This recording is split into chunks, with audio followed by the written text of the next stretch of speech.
দেয়া কয় রে মুহাম্মদ আমার হরিণ কই? আমার মায়ার নবী ডাক দেয়া কয় রে ইহুদি হরিণের জঙ্গলে পাঠাইয়া দিয়েছি, দুধ খাওয়াইয়া চলে আসবে। ওই বেঈমান ইহুদি হাসতেছে আর বলতেছে রে আব্দুল্লাহর বেটা মুহাম্মদ, তোকে তো আমরা এমনে এমনে পাগল বলি না, তুই তো আসলেই পাগল।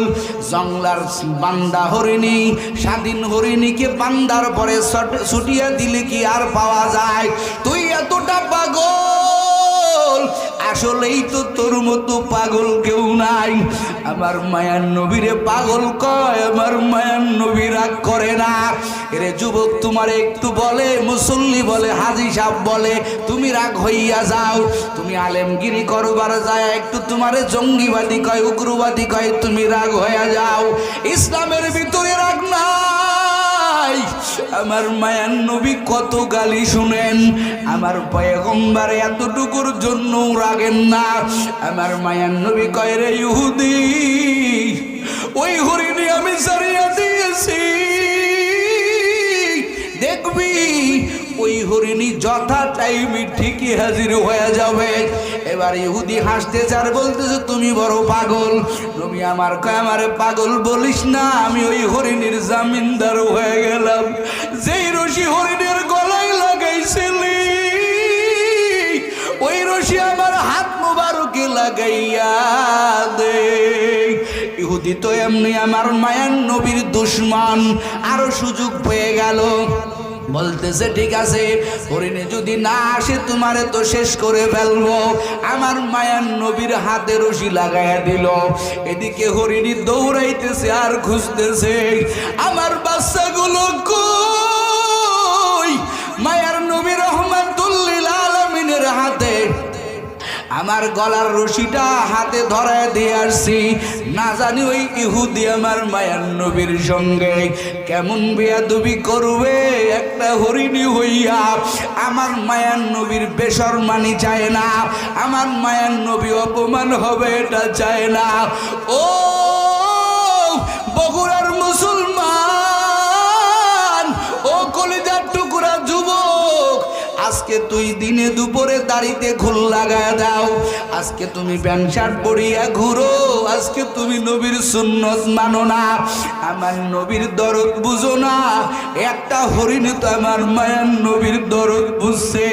বাচ্চাগুলোরে পাইয়া কই রে বাচ্চারা তাড়াতাড়ি তোদের মুখ আমি হরিণীর স্তনে লাগাইয়া জনমের মতো দুধ খায় রে। আর আবারে দেখতে পাবি না, আর আবারে কোনোদিন মা কয়া ডাকতে পারবি না। হরিণীর বাচ্চারা কয় আম্মা কেন তুমি এমন করো? বলে রে সময় কম, দোজাহানের বাদশা রহমাতুল লিল আলামিনের হাতে রশি লাগায় আসছি শুধু তোদের একটু দুধ খাওয়ানোর জন্য। বাচ্চাগুলো আম্মারে ডাক দিয়া কয়, হরিণী মারে ডাক দিয়া কয় ও আম্মা তুমি এত বড় বেঈমান, এত বড় তোমার দিল শক্ত, কেন তুমি মায়ার নবীর হাতে রশি লাগাইছো?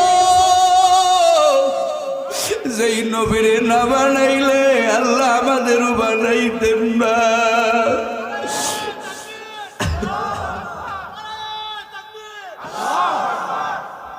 যেই নবীরে না বানাইলে আমাদের কাউকে বানাইতেন না। ও আম্মা জান তুমি কেন ওই নবীর হাতে রশি লাগাইছো? তাড়াতাড়ি চলো আমরাও যাব আমার নবীরে রক্ষা করতে। আল্লাহু আকবার। এবার মা সহকারে বাচ্চা সহকারে রওনা হয়ে গেল। এদিকে আমার মায়ের নবীর হাতে রশি। বারবার ইহুদি বলে রে মুহাম্মদ তোর মাথা এতটাই খারাপ, জংলার হরিণী ছেড়ে দিলে কি পাওয়া যায়? নবী আমার বলে চুপ থাক, এই হরিণী আমি ছাড়ছি অবশ্যই আসবি। আমার মায়ের নবীর অপমান করতেছে। ইতিমধ্যে তিনটি হুদিন বলতেছে ওরে হুদি আর আমার নবীর অপমান করিস না। দৌড়াইতেছে আর ডাকতেছে কাছে ইয়া। মায়ার নবীর সামনে মাথাটা নত করে দিয়া বাচ্চা দুটো বলতেছে, নবী আমার মারে মাফ করিয়া দেন, আমার মা তো বুঝে নাই কার হাতে রশি লাগায় দিয়েছি। আমার মায়ার নবী কই রে ইহুদি, এই বাচ্চাগুলো মাথাটা নত করে দিয়া কি বলে জাননি? ওরা আমার কাছে মাপ চাইতেছে, তোর কয়টা হরিণ লাগবে? ওই ইহুদি ছাড়ছিলাম একটা হরিণ। ওরে ইহুদি তাকাইয়া দেখো, আমি মায়ার নবী একটা হরিণ ছাড়ার পরে দেখ 3টা হরিণ হাজির হয়ে গেল। আল্লাহু আকবার। নে তোর কয়টা হরিণ লাগবে? ইহুদি একবার নবীর দিকে চায় আর একবার হরিণের দিকে যায়। দেখে হরিণগুলোর চোখ দিয়ে দর দর করে পানি পড়তেছে। ইহুদি কপাল থাপড়ায় আর বাহার বলে, হায় রে জংলার জংলার হরিণ আমার মায়ার নবীরে চিনল। আমি মানুষ হইয়া মায়ার নবীরে চিনলাম না। আমার মায়ার নবীরে ডাক দেয়া কয়, নবী আমার বেয়াদবি ক্ষমা করে দেন, আমারে কালেমা পড়াইয়া মুসলমান বানাইয়া দেন। ও উম্মতেরা, ও পর্দার আড়ালের আম্মা জানেরা, মনে কি চায় না ওই নবীর মোহাব্বতে একটু আগাইবা? মনে কি চায় না রে যুবক আমার মায়ার নবীর মোহাব্বতে সুন্নত অনুযায়ী চলতে? সুন্নত অনুযায়ী চললে মোটেও তুমি ঠকবা না, আল্লাহ সম্মান বাড়াইয়া দিবে। যেই নবীরে তুমি ভুলিয়া গেছো, এই নবী তো তোমারে আমারে ভুলবে না। আমার মায়ার নবী ইন্তেকালের মুহূর্তে আমার মায়ার নবী আল্লাহকে বলে, আল্লাহ আমি আপনার দিদারে চলিয়া যাব, আমার গুনাহগার উম্মতের কি হালাত হবে? আল্লাহ কয়, নবী আমার আপনার চিন্তা করা লাগবে না রে নবী। আপনি মরণের পরে, আপনি আমার কাছে আসার পরে গোটা আপনার উম্মতের অভিভাবক আমি আল্লাহ নিজেই হয়ে যাব। হাসরের ময়দানে কত ভয়ঙ্কর জায়গা ও বগুড়ার মুসলমান। সব নবীরা যেদিন বলবে, আল্লাহ আপনি আমাকে বাঁচান, রব্বি হাবলি, আল্লাহ আমি বড় গুনাহগার, ও আল্লাহ আপনি আমাকে বাঁচান, কোন নবী উম্মতদেরকে নিয়ে চিন্তা করার সুযোগ পাবে না। ওই দিনকে আমার নবী বলবেন, রব্বি হাবলি উম্মতি। সব উম্মতেরা যাইয়া আমার মায়ার নবীর চতুর্দিকে ঘিরে ফেলবেন আর বলবেন, রে নবী আমার, ও পয়গম্বর, হাসরের এই জাহান্নামের আগুন, এই আধা হাত উপরের সূর্যের তাপ সহ্য করতে পারি না, ও পয়গম্বর একটু ব্যবস্থা করে দেন। আমার মায়ার নবী বলবে, আজকের দিনটা তো আমার, আমি তো আল্লাহর কাছে আবেদন করব, জোরে কোন আল্লাহু আকবার। আমার মায়ার নবী সব উম্মতদেরকে নিয়ে রওনা হয়ে যাবেন আল্লাহর কাছে। আমার আল্লাহ পাকের একটা বাড়ি আছে, ওই বাড়ির কিনারায় চলে যাবেন, দরজার কাছে চলে যাবেন। আমার আল্লাহর বাড়ির গেটের কিনারার কাছে যাই আমার পয়গম্বর বলবেন, এরে উম্মতের দল, তোরা একটু এইখানে বস, আমি একটু আমার মালিকের কাছে যাই। আমার নবী আল্লাহর বাড়ির গেটের কিনারায় গিয়া দাঁড়াইবেন আর অটোমেটিক গেটটা অটোমেটিক খুলে যাবে, বলেন আল্লাহু আকবার। আমার নবীটা আমার আল্লাহ পাক ডাক দেয়া বলবেন, দোস্ত আসেন, আপনার জন্য আমি আল্লাহ অপেক্ষা করতেছি। আমার মায়ার নবী ঢুকবেন আমার আল্লাহর কুদরতি আসনের পাশে, এরকম একটা আসন, যেই আসনের নাম হলো মাকামে মাহমুদ। আমরা আজানের শেষে দোয়া করি, আল্লাহুম্মা রাব্বা হাযিহিদ দাওয়াতিত তাম্মা ওয়াস সালাতিল কাইমা আতি মুহাম্মাদানিল ওয়াসিলাতা ওয়াল ফাদিলা ওয়া বা'আথহু মাকামান মাহমুদ। এই মাকামে মাহমুদ আমার আল্লাহ পাক একটা আসন বানায় রাখবেন। আমার আল্লাহ পাক বলবেন, নবী 63 বছর কম কষ্ট তো আপনি করেন নাই, আজকে আমি আল্লাহ আপনার জন্য একটা আসন বানায় রাখলাম মাকামে মাহমুদ। এই আসনের উপরে বসে নবী আমার বলবেন, আল্লাহ আপনি বসতে বলেন না, এই আসনে বসতে আমার বড় ভয় হয়, না জানি এই আসনে বসলে এই আসন আমার জান্নাতে দিয়া দিবে রে আল্লাহ। আল্লাহর বাড়ির গেট খোলা থাকবে, আমার নবী আল্লাহর সেজদায় পড়ে যাবেন, আল্লাহর কুদরতি পা ধরে কাঁদবেন, ও দয়ার আল্লাহ আমার আসন দেওয়া লাগবে না। ও আল্লাহ তাকায়া দেখেন, আমার হাজার হাজার উম্মত গুনাহের কারণে আয় আল্লাহ ছটফট করতেছে, জাহান্নামের তাপ সূর্যের তাপ সহ্য করতে পারতেছে না রে আল্লাহ, ওদেরকে বাঁচান।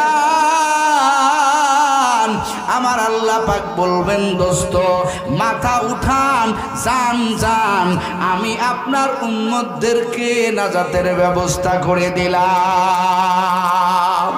ও বগুড়ার মুসলমান, কয়দিন আর বাহাদুরি করবি?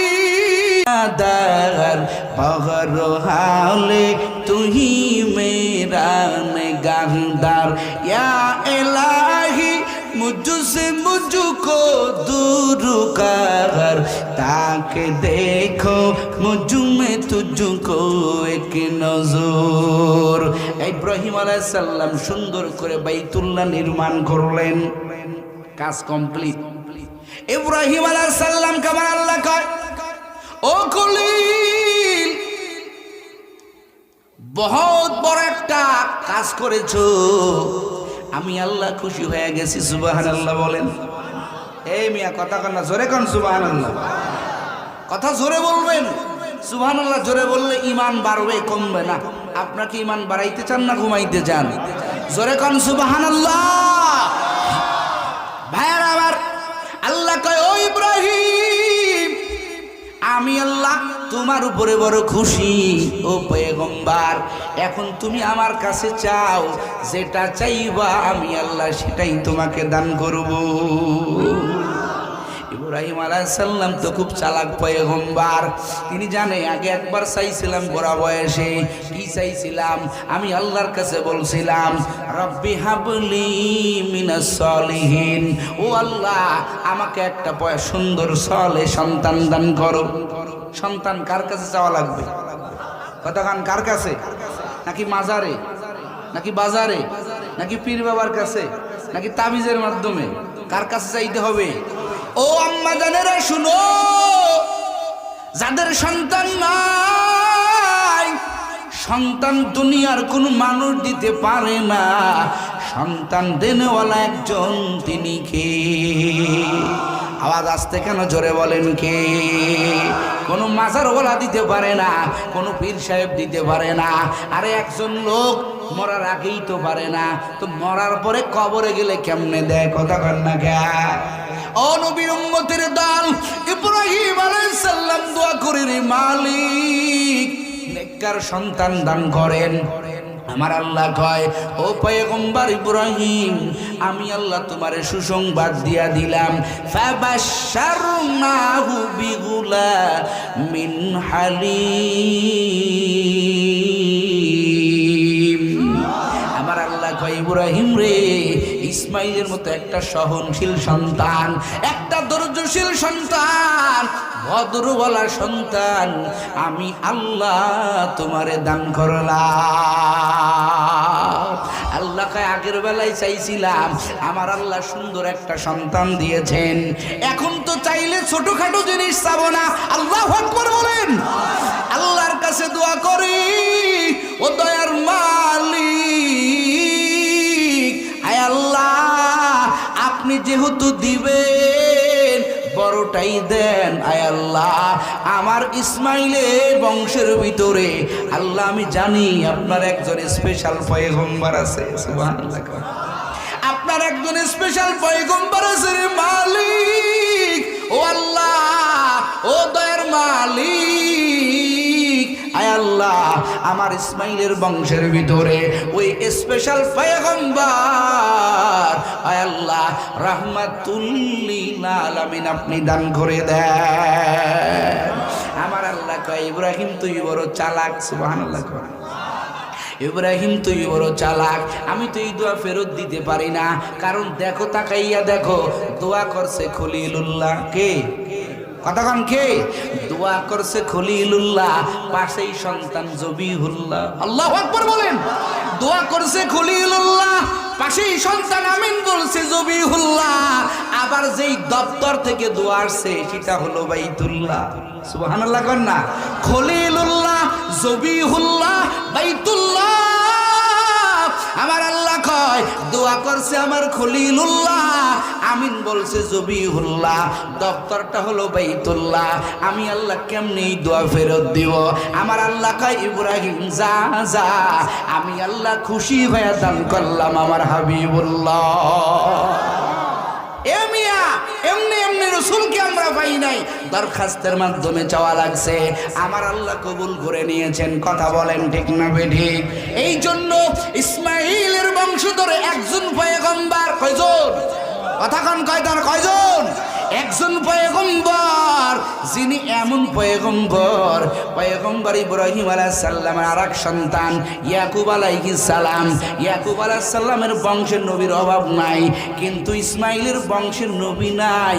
কিন্তু এমন একজন পয়গম্বর আমার আল্লাহ দিলেন, ওই যে আগের থেকে ইব্রাহিম আলাইহিস সালাম চেয়ে রাখছেন। সুবহানাল্লাহ কন। আল্লাহ কয়, জমিনের মানুষ আমার নবীকে মূল্যায়ন কর, আমার পয়গম্বরকে মূল্যায়ন কর। আমি কিন্তু সস্তায় দেই নাই। এই জমিনের ভিতরে বড় একজন পয়গম্বর, আমি আল্লাহর কাছে দোয়া করার পরে আমি আল্লাহ তোমাদেরকে কাছে আমি আল্লাহ আমার পয়গম্বর হাবিবুল্লাহ আমি আল্লাহ তোমাদের মধ্যে দিলাম। জোরে কোন সুবহানাল্লাহ। ওয়ামা আরসালনাকা ইল্লা রাহমাতাল লিল আলামিন। আল্লাহ কয়, জমিনের মানুষ, ও পর্দার আড়ালের আম্মা জানেরে শুনো, আমার আল্লাহ আমার পয়গম্বরকে পাঠাইয়া কয়, আমার নবীকে আমি আল্লাহ দান করলাম, আমি আল্লাহ পাঠাইলাম রহমত স্বরূপ। আমার নবী তোমাদের বড় মোহাব্বত করবে, আমার নবী তোমাদেরকে বড় ভালোবাসবে, কারণ আমি আল্লাহ আমার নবীকে প্রেম দিয়া বানাইছি। জোরে কোন সুবহানাল্লাহ। আমার নবীর কেমন প্রেম! ও কলিজার টুকরা যুবক, কবি হাসান ইবনে সাবিত রাদিয়াল্লাহু তাআলা আনহু একদিন কে আমার মায়ার নবীর দিকে তাকাইয়া কয়, ও পয়গম্বর, আপনার দিকে তাকাইয়া আমার একটা কথা বলতে মনে চায়। সুবহানাল্লাহ বলেন। আমার মায়ার নবীর দিকে তাকাইয়া কবি হাসান ইবনে সাবিত রাদিয়াল্লাহু হাসান ইবনে সাবিত রাদিয়াল্লাহু তাআলা আনহু ডাক দিয়া কয়, ও পয়গম্বর, আপনার দিকে তাকাইলে আমার একটা কথা বলতে মনে চায়। বলেন আল্লাহু আকবার। নবী আমার বলেন, বলো কোন কথা বলবা? হাসান ডাক দিয়া কয়, পয়গম্বর, আপনার চেহারার দিকে তাকাইলে আমার একটা শের বলতে মনে যায়। লম্বা কবিতা বলেছেন, শেষের যে দুই মেসদাক কবি হাসান ডাক দিয়া কয়, খুলিকতা মুবাররাআম মিন কুল্লি আইবিন কাআন্নাকা কদ খুলিকতা কামা তাশাউ কাআন্নাকা কদ খুলিকতা কামা তাশাউ।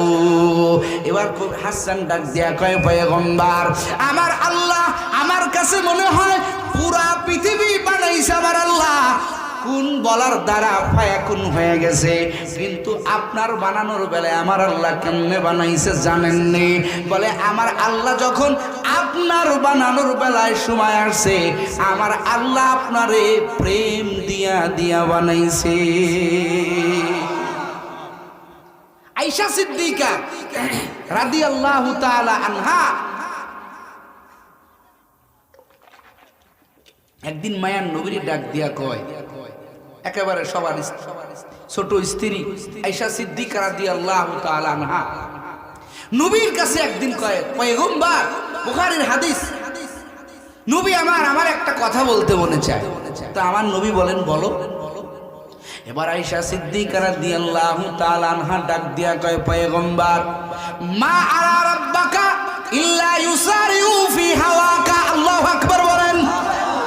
নবীর দিকে তাকাইয়া আয়েশা সিদ্দিকা রাদিয়াল্লাহু তাআলা আনহা ডাক দিয়া কয়, ও পয়গম্বর, আমি আপনার দীর্ঘ কয়েক বছর সংসার করার পর আমার একটা কথা বলতে মনে চায়। নবী আমার বলেন, বলো। আয়েশা ডাক দিয়া কয়, পয়গম্বর, আমি এই দীর্ঘ 9 বছর সংসার করে বলছি আমার আল্লাহর আর কোনো কাজ নাই। আমার আল্লাহ কেমন যেন শুধু আপনার দাবি পূরণ করে। আমার আল্লাহর আর মনে হয় কোনো কাজ নাই।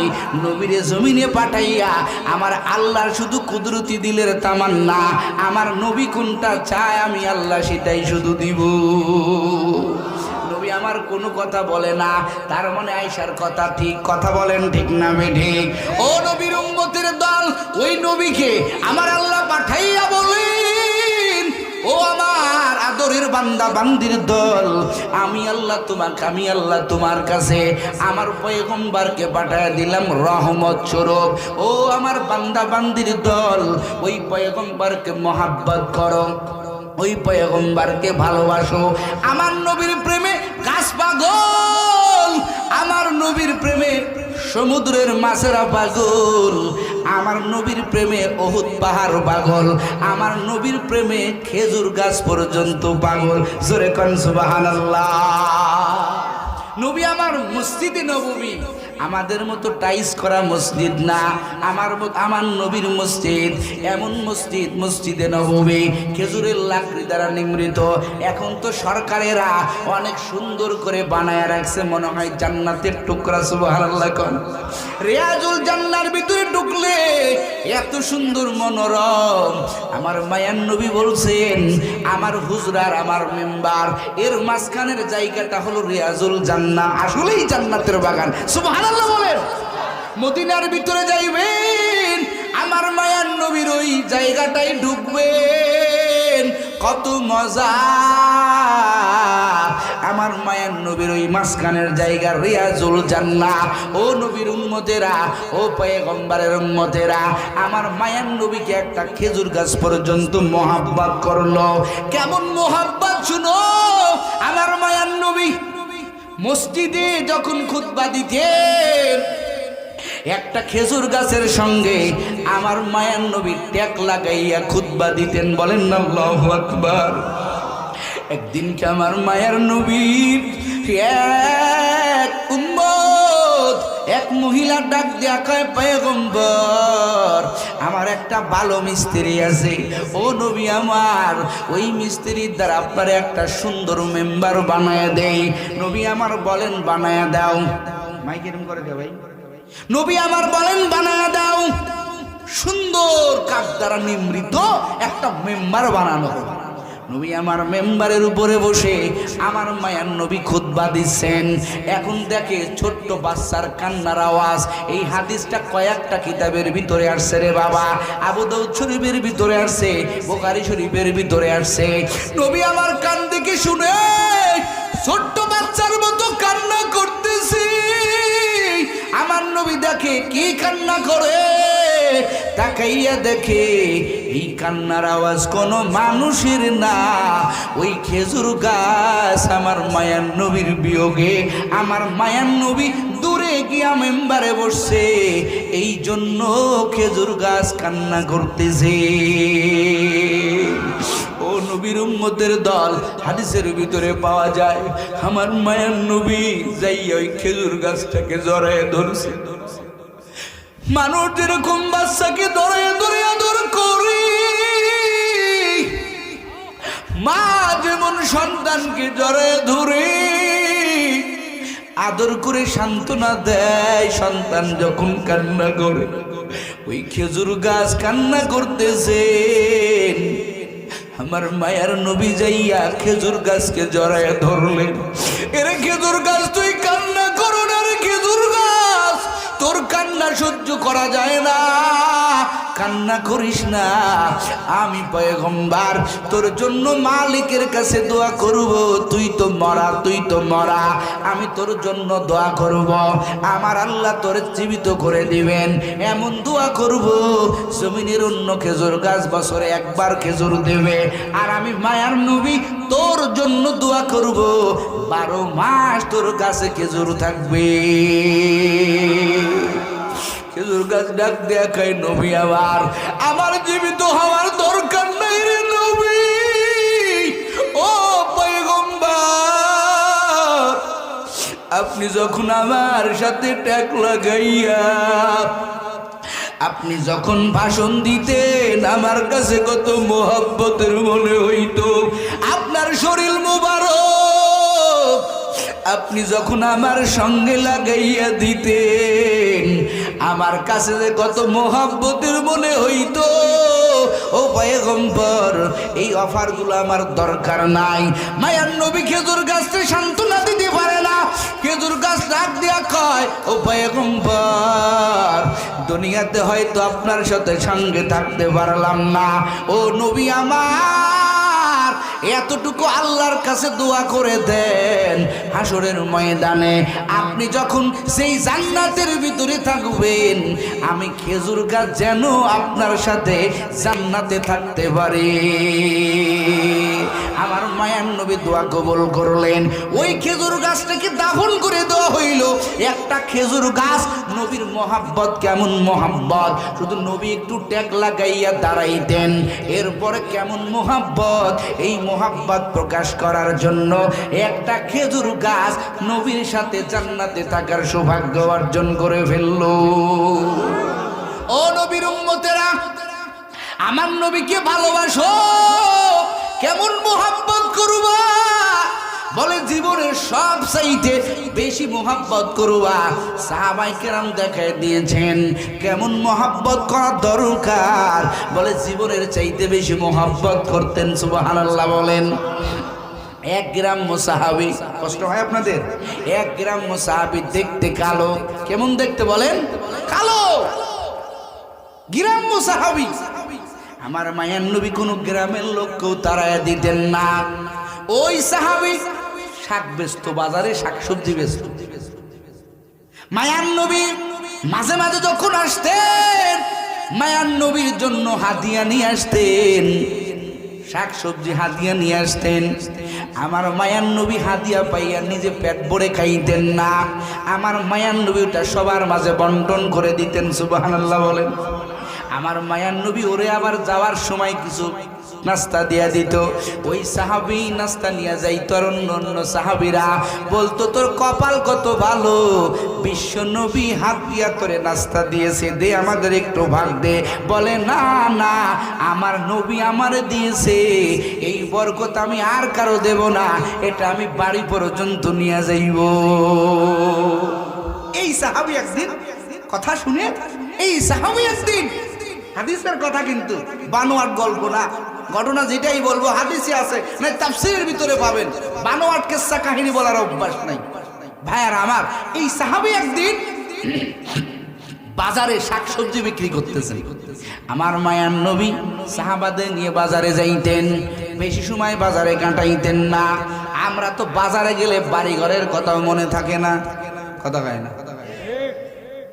বহু আম্মা জানার উপর দেয়, হুজুর 10টা 11টা 12টা একটা রাত ঠিক নাই, আমার স্বামী বাড়ি ঢুকে বলেন তো কি করে, একটু পানি ভরা দেন, একটু তেল ভরা দেন, একটু চেনিতে ফুল লাগায়া দেন, আছে না নাই?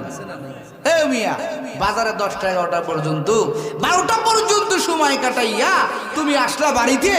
তোমার স্ত্রীর কত কষ্ট, সারাদিন কষ্ট করে, আল্লাহর বান্দি তোমার জন্য খানা রান্না করে, খানাও ঠান্ডা হয়ে যায়, আবার ঠান্ডার ভিতরে উঠে তোমার খানা দিতে হয়। তোমার বাচ্চা কাচ্চারও তো সময় দেওয়ার দরকার আছে, কথা কান ঠিক না বেঠি?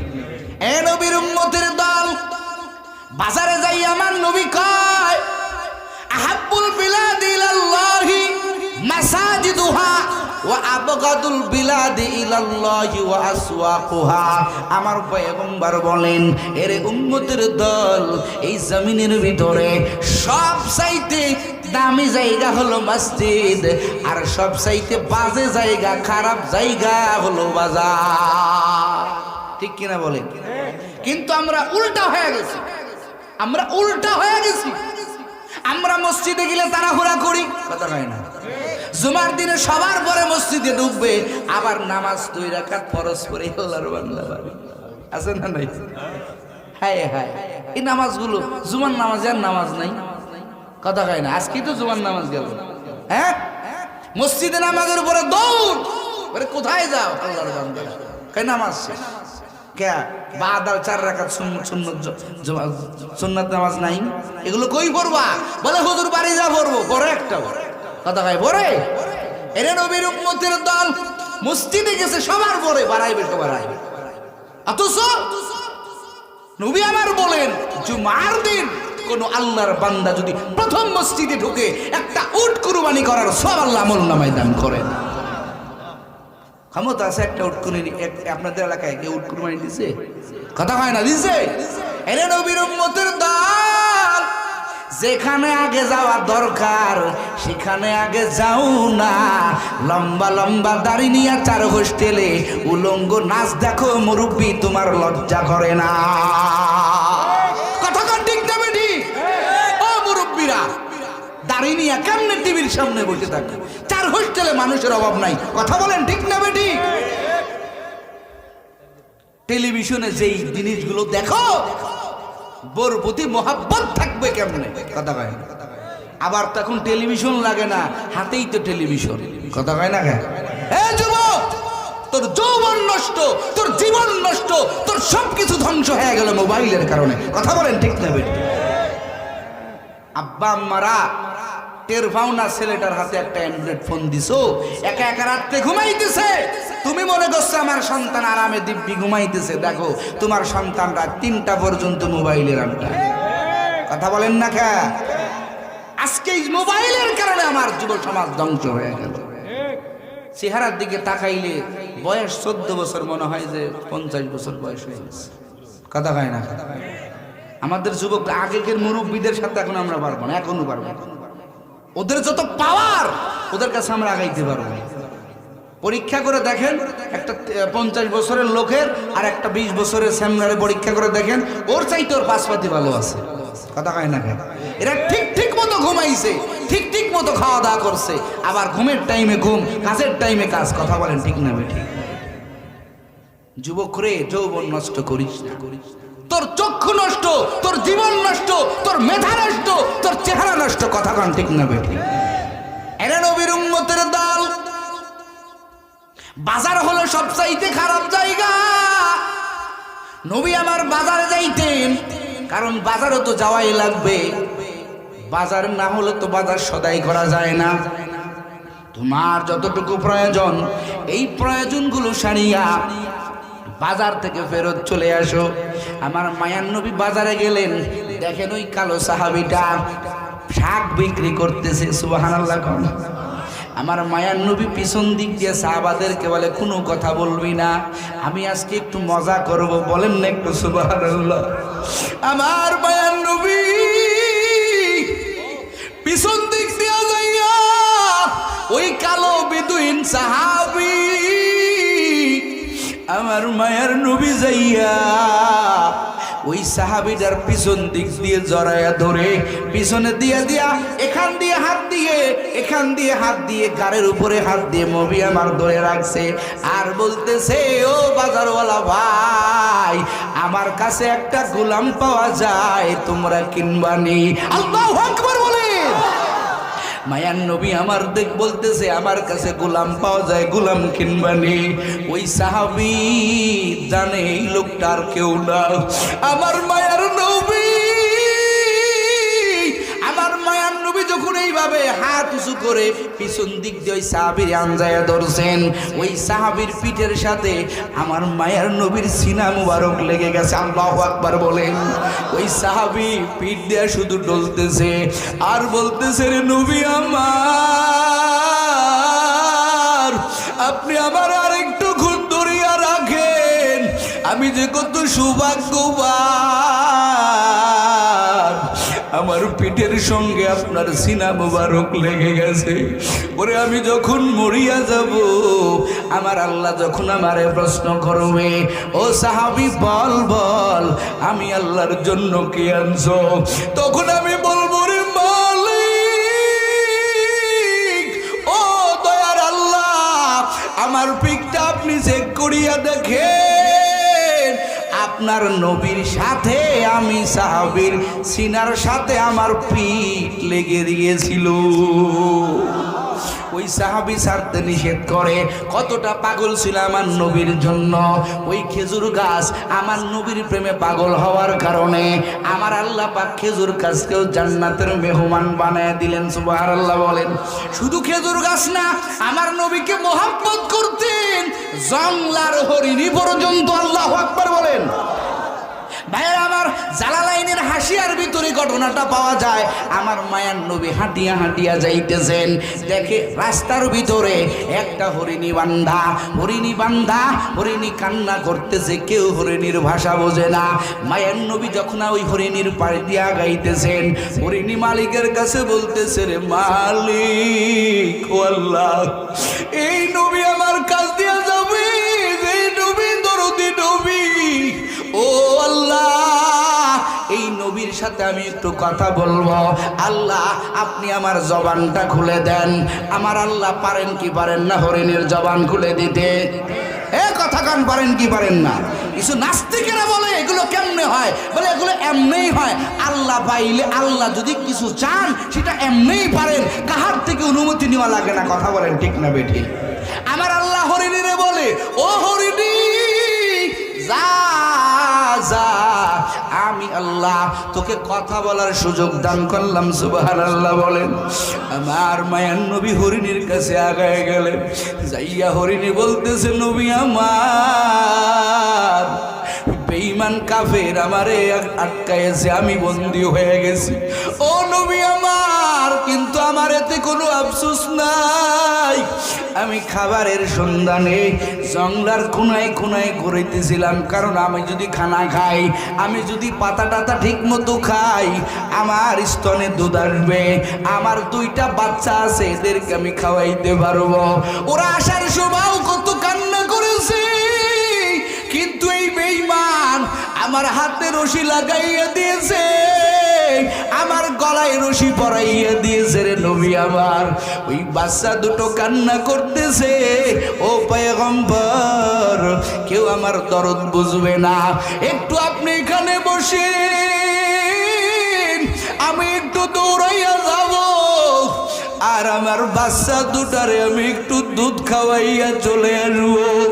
আমার মায়ার নবী কেমন সরল, কেমন পয়গম্বর, কেমন মহাব্বতের নবী আমার রে বাবা। আমার মায়ার নবী কয়, যা, আমি তোর রশিটা খুলিয়া দিলাম, তুই তাড়াতাড়ি দুধ পান করাইয়া চলিয়া আয়। আমার মায়ার নবী রশি নিয়ে দাঁড়াইয়া আছে, হঠাৎ ওই বেঈমান হাজির হয়ে গেল।